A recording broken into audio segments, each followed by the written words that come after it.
العالمين وصلى الله وسلم وبارك على نبينا محمد وعلى آله وصحبه أجمعين. Inshallah, we'll get into the questions for today. The first questioner is asking, can I give from my zakat payable to my father-in-law and mother-in-law? Yes, this is permissible. You're allowed to give zakat to your father-in-law and your mother-in-law. And you're allowed to give zakat to other relatives as well, including uncles, aunts, cousins. The people who you are not allowed to give zakat to are your direct descendants or direct ascendants. That means you cannot give zakat to your parents. You can't give zakat to your father or to your mother. You cannot give zakat to the next level. You can't give it to your grandfather or your grandmother or your great-grandfather or your great-grandmother. You cannot give it in the direct line of ascension. And you can also not give it in the direct line of descent. So you cannot give zakat to your children because you are obliged to spend on these people anyways. You cannot give zakat to your children. You cannot give zakat to your grandchildren. You cannot give zakat to your great-grandchildren. So the direct line of ascent and the direct line of descent, you cannot give zakat to them. But as for other relatives, you are allowed to give zakat to them. So you can give zakat to brothers, sisters, cousins, uncles, aunts. Father-in-law is okay, mother-in-law is okay. These categories of people, if they are poor and if they're deserving of zakat, you're allowed to give zakat to them. The next questioner is asking, is it permissible to day trade stocks?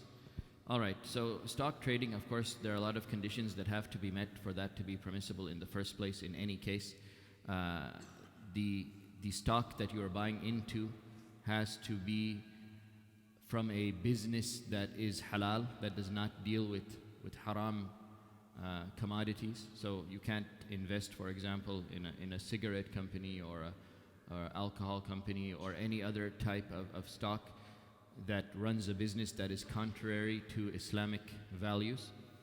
And also the stock, this company shouldn't be dealing with riba, it shouldn't be dealing with interest, because you don't want to be a part of that either. So you have to look at all of these things first before investing into any stock, that it should be compatible with Islamic principles.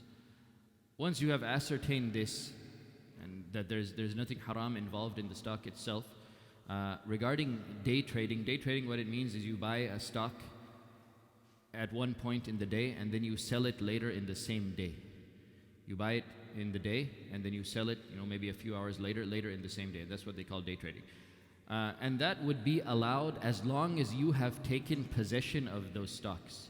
You buy the stocks and then they are yours and they're registered in your name. So now you become the owner of these stocks. So you actually own them. And then you sell them. So this would be permissible in general as long as the stocks are Islamically acceptable. It would be acceptable if you buy them and you actually take possession of them and they're registered in your name, and then you can sell them whenever you want. Once you own something and you have taken possession of it, you can sell it whenever you want. If you sell it the same day, if you sell it the next day, if you sell it after a few months, if you sell it after a few years, this is fine. Just like if you buy a car, for example. You buy a car in the morning, you take possession of the car comes into your name, and then later on in the same day, you find someone who wants to buy it for a higher price than you bought it for, and you say, okay, this is a good deal, I can make some money off of this, and you sell it the same day. So there's no problem in doing that. So the same thing would apply for stocks. But the condition is that it has to be an Islamically acceptable stock, and you have to have taken possession of the stock. You have to have bought it, and you actually have to have possession of the stock and ownership of the stock, meaning it should be in your name. And once it's in your name, then you are the owner of that, and you can keep it, you can sell it, you can do whatever you want. If you do it the same day or the next day or any other day, then this is something that is fine. But another condition here is that the purpose of doing this should actually be buying and selling, not to manipulate the market prices. If someone is doing this with the goal of just manipulating prices and stuff like that, then this, of course, is something that should not be done. But if you're actually just buying and selling in a regular way, in a real way, then there is no problem in doing this, and there is no prohibition in selling what you have bought the same day. So as long as those conditions are met, all of those conditions are met, then there's no problem in doing that, inshallah. The next questioner is asking, is it permissible to short sell stocks? So short selling is when somebody borrows stocks from another person. They don't take ownership of those stocks. They borrow stock from someone and then they sell it without owning it. They borrowed it from someone and then they sell it with the hope that the price is going to go down after they sell it. And then they want to buy it back. And then they'll give it back to the person who they borrowed it from. And they will have made some profit. For example, I borrow some stock from you. I borrow some stock from you and the value of that stock is $500. So I borrow it from you. I don't pay you anything. I just borrow the stock from you. Then I sell it for $500 because that's what it's worth. But I'm thinking that, okay, in a couple of days, the price of this is probably going to go down half to 250, let's say. So I sell it to you. I borrow it from you and then I sell it to you for $500. So now I have $500. In a couple of days, it goes down to 250. So now I buy it back for 250. I already got $500. Now I buy it back for 250. So now I take those stocks and I return it back to the person who loaned it to me. And I made $250 because I initially sold those stocks that I didn't even own. I sold them for $500. Then I bought them back for $250. So that makes me a $250 profit.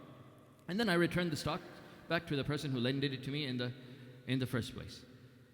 So I sold something that I didn't even own, and I made a profit out of it. I made $250 out of doing that. So that's a basic idea how short selling stocks works, and this is haram. This is not permissible because what you're doing here is you're selling something that you don't own.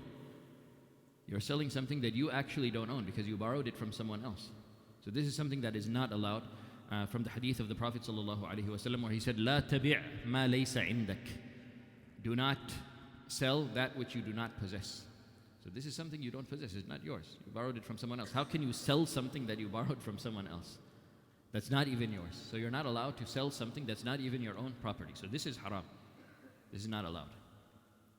Next questioner is asking, is life insurance permissible in Islam? So the ulama have spoken about insurance in general and specifically also about life insurance. And life insurance involves a lot of principles that are contrary to Islam. It involves a form of gambling. It involves a form of unclarity on what's going to happen with this money that you're spending on premiums in life insurance. If you die earlier, then you will have paid less. If you die later, then you will have collected more. So there is a basic aspect similar to gambling in terms of life insurance. And there is gharar, or there is a lack of clarity in the transaction because you don't know in the end how much you're going to pay. You don't know what you're going to collect. Sometimes some life insurance policies are set that, okay, if you die before a certain age, then your family will collect such and such amount. But if you outlive that age, if you live past that age, then you don't get anything. So it's like, okay, making a bet, like if I die before 65, then my family is going to get $1 million. But if I happen to live after 65, then I don't get anything, or I get much less, or the premiums that I paid over the years is just going to be lost. So there is a lot of lack of clarity in this type of transaction because you don't know what you're going to get in return for what you're paying. You don't know how long you're going to be paying the premiums, the monthly premiums. You don't know if you're going to collect anything or if you're not going to collect anything. You don't know when you're going to collect or when you're not going to collect. You have no control over these factors. So it is not a clear transaction. There's gharar in this transaction. And it's also similar to gambling in a way, right? Because you're putting money in, and if you don't live long, then you will collect way more than what you put in. You will collect much more than you put in. Maybe you started paying, $100 a month, for example, for a life insurance policy that's worth $500,000. And you're doing that for 1 year. So you paid $1,200 into that, and then suddenly a person dies. So he only paid $1,200, and then, he gets $1 million, his family gets $1 million from that. So he put a little in and he got a lot. But let's say he keeps putting that in for a long period of time and he doesn't die. And Allah only knows how long a person is going to live. So it could be that he puts more than he collects. It could be he puts less than he collects. It could be in the end that he doesn't collect anything, according to what the terms are of that particular policy, according to the age and this and that. So there are a lot of factors here that make this type of transaction very unclear and similar to gambling in many ways. So that is why the ulama have spoken about this, and they have said that life insurance is something that is not permissible in Islam. On the other hand, if someone works for a company where life insurance is part of the package that the employer gives to the employee, so you're not actually paying for it, but it is something that the employer pays for on your behalf. You know, it's just part of the whole package that they're giving you. Like they give you pension, maybe they give you some other benefits, they give you health insurance, they may give you life insurance, some employers, right? They give that to you without you contributing to it or anything. So in that type of situation, if a person dies, his family is allowed to collect that life insurance, because he is not the one himself who was involved in that. Rather, that was just something that was given by his company as a benefit. So the family would be allowed to collect that from the company. They would be allowed to collect that from the company. But as for you buying your own policy like this, then this is something that goes against many Islamic principles, and it should be avoided. The next questioner is asking, my son is less than 2 years old. Should I change my clothes or take a bath if his urine or defecation is over me or my clothes? All right, if it is a boy and the boy is still breastfeeding, the boy is still drinking the milk of the mother, is not eating solid food yet. If it's a boy, not a girl, but if it's a boy and the boy is still not eating solid food, just drinking the mother's milk, and the boy urinates on your clothes, then you can just basically run water over where the urine spilled. It doesn't have to be like a full wash with squeezing and a complete wash. Rather, wherever the urine went on the clothes, you can just run water over it, and that is sufficient. And that only applies for the urine of a boy who is not eating solid food, who is still drinking the milk of his mother. If it's a girl, it doesn't apply. The girl's urine must be completely cleaned, just like an adult. But a boy who is under the age of eating solid food, he's not eating solid food yet, still drinking only exclusively the breast milk. He hasn't reached an age where he's eating solid food. Then in this situation, the water can just be run over where the urine affected the clothes, and this would be considered okay. But as for the defecation, the feces, this has to be completely clean. This is najis, completely najis, just like an adult. So that has to be completely cleaned off the clothes. If it comes on the body, then wherever it came on the body has to be completely washed off as well. It has to be washed off as well. But it does not necessitate a person to take a whole bath. If it just came on some part of your body or some part of your clothes, then you just have to wash that part of the clothing. You just have to wash that part of the body where it came on. It doesn't mean you have to take a whole bath. Even if it came on a certain part of your clothes, then you only have to wash that part of your clothing. It doesn't mean you have to wash the whole thing, right? You only have to wash the affected areas. And this is something that does not break your wudu either. A lot of people have a misconception that if urine came on them, like a baby's urine or a child's urine or defecation or something, maybe while they were changing the diaper, something happened. In this type of situation, you just wash off what came on your clothes and what came on your body. And even if you had wudu, it doesn't break your wudu. Your wudu is still there.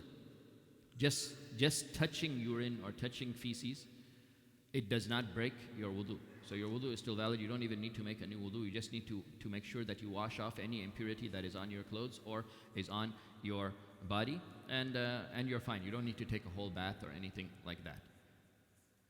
All right, and the last question, or the last couple of questions we have. Questioner is asking, one of my neighbor who is an old Muslim lady, often requests me to ask the Imam why they take too much money to perform Hajj. Okay, yeah, I know. I've noticed that over the years, the Hajj package prices have really skyrocketed. They've gone very high over the last few years, and Allah knows, what the reasoning behind that is.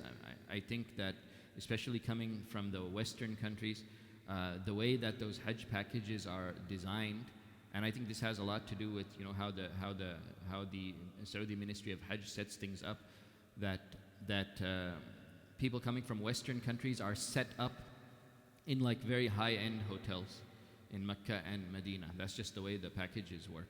So they're set up in very high-end hotels, and the prices of those hotels have been very high from the beginning, and now they're even higher than they used to be before. So that is reflected in the prices for the Hajj packages. So it's not the fault of the people generally who are taking these tours, but it's just that the prices have gone so high, and the way that the packages are designed, with the hotels and with the other amenities that are provided, especially for Western Hujjaj, the price has become very high over the years. And I hope that something can be done about that. I hope there is a solution to that to make it more accessible to more people. But this is the situation, and this is something that really, I would say you can't blame imams for this. They have nothing to do with this. They're not the ones who set those prices. Rather, those prices are according to the agencies, and the agencies have to do that according to the instructions that they get in terms of the hotels and the other amenities that are provided by the Ministry of Hajj, and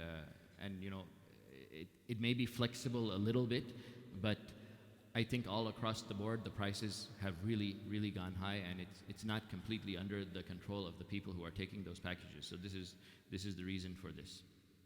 And the last questioner is asking, is there any authentic web page where we could get answers to our religious questions? There are a couple of them, alhamdulillah, that are very good and trustworthy.